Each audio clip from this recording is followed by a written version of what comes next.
तर पहाटे पहाटे सर्वसामान्य नागरिकांसाठी ज्यांचा कार्यभाग सुरू व्हायचा, सर्वसामान्यांच्या प्रश्नासाठी कायम अग्रस्थानी असणारे, ज्यांच्या वक्तव्यामध्ये हजरजबाबी आणि रोखठोकपणा, जे पोटात तेच ओठांवरती, पाहूयात दमदार दिलदार दिलखुलास दादा.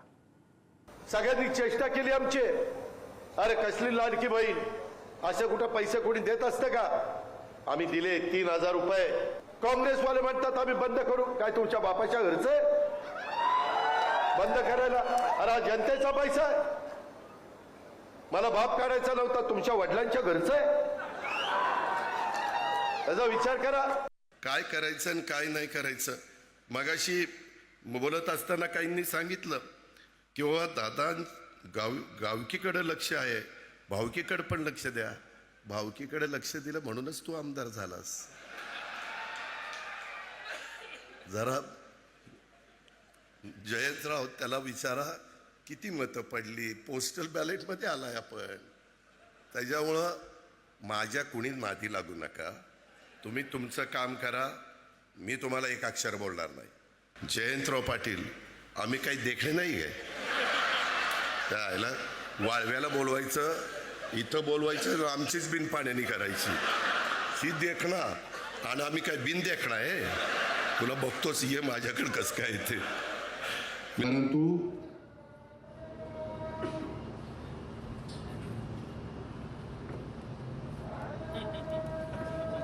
हे टीव्ही वाल्याचं फार अवघड झालं.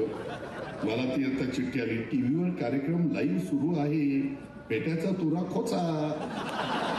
आता मला काही डोळे असे आहेत माझ्या पेटाचं संगोपन झालं.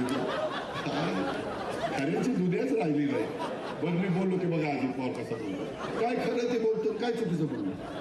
मला तर काही कळत नाही. हा तर इथून पुढे असं कर बाळासाहेब, कुठं सभा असली की आरसा असा बसचा म्हणजे मी मतदार की काय. सांगायचं तात्पर्य की कुणाला काही वाटत नाही, सहज बोलून जातात. खराडवाडीमध्ये कॉलेज काढा. खराडवाडी किती, कॉलेजला मुलं लागणार किती, आणणार कुठनं? मी म्हटलं कुठनं आणायची? तुम्हीच आणायची. म्हणलं आता म्हणलं वय झालं नाही तर मी आणलीच असती. आंदोलन केलंय, जीव गेलाय सगळ्यांचा. साहेब तेच केलं. आता तेवढे टीव्ही बाकी काही नाही. मला तुम्ही सांगू एक मिनिट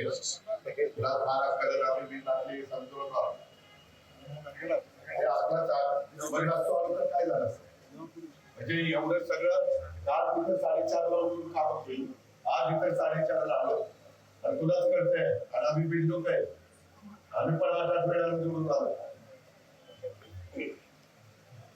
माझा एक स्वाभाविक कळ त्याच्यामध्ये मी इतकं व्यवस्थित सगळं आज ह्या शाळेला माहिती नाही. आज 300-400 कोटी रुपयाची कामं या परिसरामध्ये मी जवळपास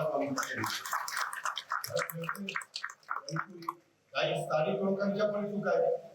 काही ठिकाणी काही तर वेगवेगळे उद्या मी अतिक्रमण काढायला लागलो तर पुन्हा नाराजी मला सहन करायलाच लागणार. स्वप्नीला लागेल का त्याचं डायरेक्टर बस झालं, त्याच्या बहिणीला नगरसेवक पद झालं की काम संपलं का? आईला चुकून बहिणीला म्हणलं. आता एवढ्या ह्याच्यात जरा चुकतंय. समजून उमजून घ्या.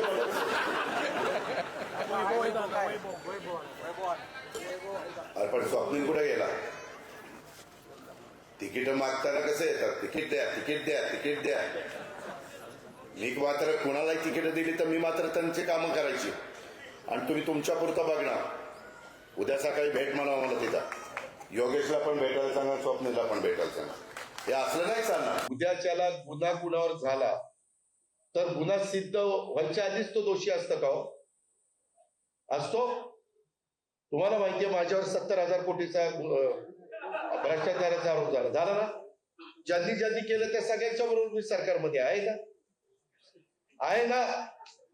मी असंच म्हणलं, माझं बारामती शहर बघा किती सुंदर आहे, स्वच्छ आहे, चांगलं आहे, नीटनेटकं आहे. आणि इतर पुढाऱ्यांची शहरं बघा. ठीक आहे. तो love you too love you to.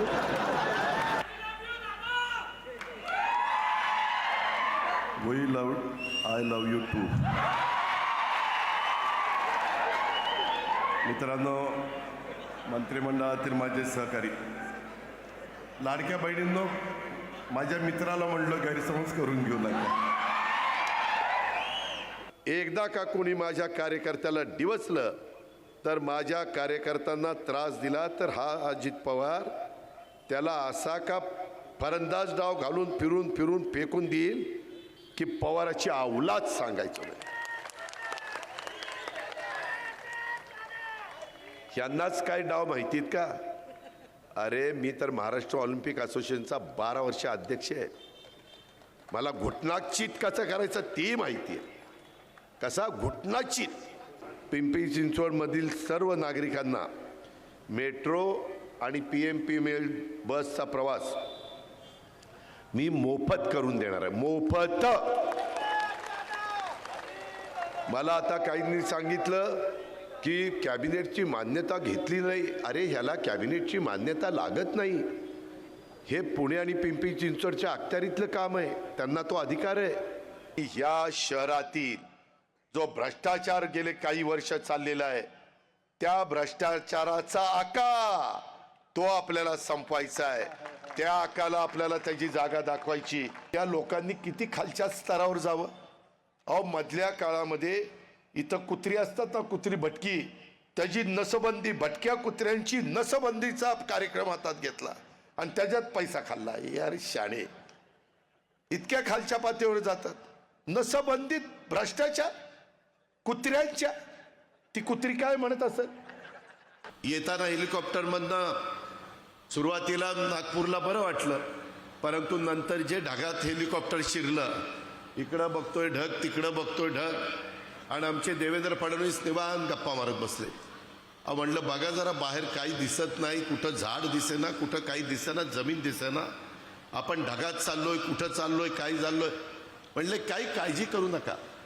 माझे आत्तापर्यंत 6 ॲक्सिडेंट झालेले आहेत आणि मी ज्यावेळेस हेलिकॉप्टरमध्ये विमानात असतो त्यावेळेस ॲक्सिडेंट झाला तरी मला काही होत नाही, त्याच्यावर तुम्हालाही काही होणार नाही.